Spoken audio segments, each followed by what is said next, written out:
Welcome to Motogp Mac. In today's video, we're going to talk about the mid-season review for Monster Energy Yamaha MotoGP team. Currently sitting in 6th place in the team's championship on 144 points.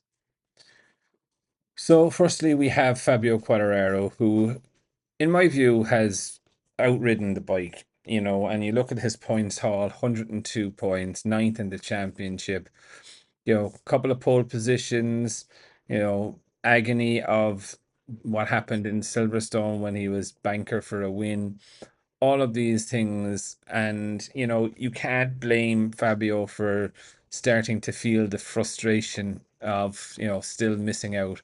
Yes, Yamaha are taking big steps in getting that V4 going, still 3-4 seconds a lap off where it needs to be, but that gap will close very, very quickly. Once they start getting the electronics, etc., and stuff dialed in.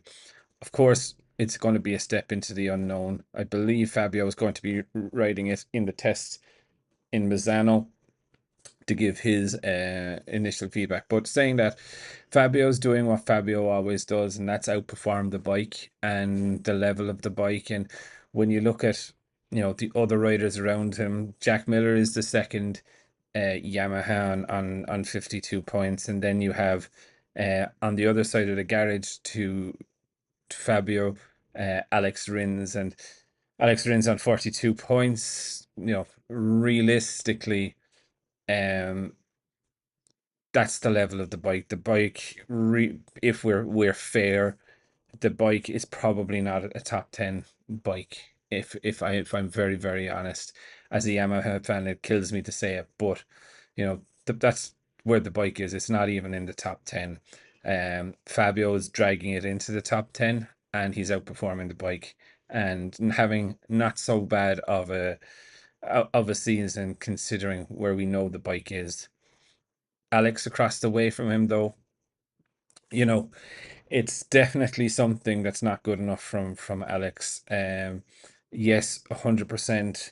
The bike isn't there, but nor is Alex. Jack Miller is ahead of him on the points on a satellite bike. Yes, it is very similar to what Rins is, but when you look at the whole lot of this, Jack is new to the inline four, just getting on it and riding it, where Alex has had loads of experience with an inline four.